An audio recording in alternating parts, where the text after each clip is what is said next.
ఘనంగా మార్గం ప్రారంభోత్సవం హనుమకొండ గూగుల్ ప్లాజాలో ఏర్పాటు చేసిన మార్గం study abroad career guidance platform సంస్థ ఈరోజు పశ్చిమ ఎమ్మెల్యే నాయని రాజేంద్ర రెడ్డి ముఖ్య అతిథిగా హాజరై ప్రారంభించారు.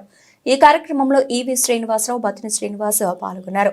మార్గం ఫౌండేషన్ ద్వారా విద్యార్థులు ఉన్నత చదువుల కోసం విదేశీ యూనివర్సిటీలో కాలేజీ సీట్లు సాధించుకోవడానికి అవకాశం కల్పిస్తామని జీవితరాం మామిడాల అన్నారు.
Hello everyone.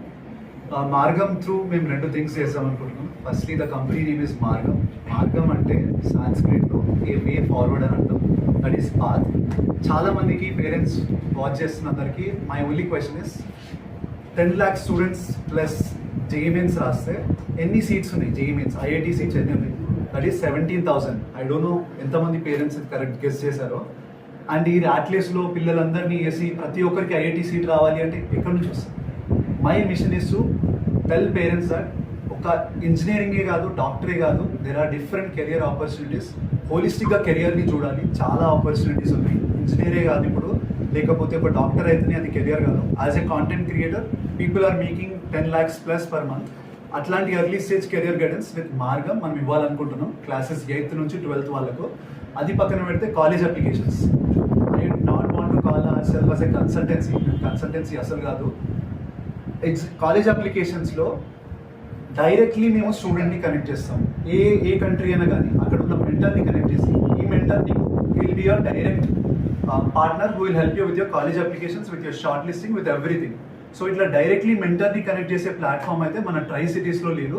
అండ్ ఈ కాలేజ్ అప్లికేషన్స్లో ఒక కొత్త రెవల్యూషన్ తీసుకురావాలి అనుకుంటున్నాం మేము మార్గంతో. So that is the plan. Thank you so much for media covering this. Thank you so much. My name is Jeevitharam Mamidala and I'm the founder of Margam. So ఈ consultancy ద్వారా ఇటీవల కాలంలో ఫేక్ సర్టిఫికేట్ ద్వారా అక్కడ స్టూడెంట్స్ పంపించిన తర్వాత అక్కడ వెళ్ళి వాళ్ళు దొరికిపోయి చాలా ఇబ్బంది పడుతున్నటువంటి పరిస్థితి. సో అటువంటి సిచ్యువేషన్లో ఉన్నప్పుడు స్టూడెంట్స్ మీరు ఏం చెప్పదలుచుకున్నారు అంటే వేరే కంట్రీస్ వెళ్ళే వారికి? ఇప్పుడు మీరు ఫేక్ డాక్యుమెంట్స్ పెట్టుకుంటున్నారు అంటేనే మీకు ఇక్కడ అకాడమిక్ క్వాలిఫికేషన్ లేదని అర్థం. అసలు మాస్టర్స్ అంటే ఒక ఈజీ రూట్ అయిపోయింది అందరికీ. అది చాలా తప్పు.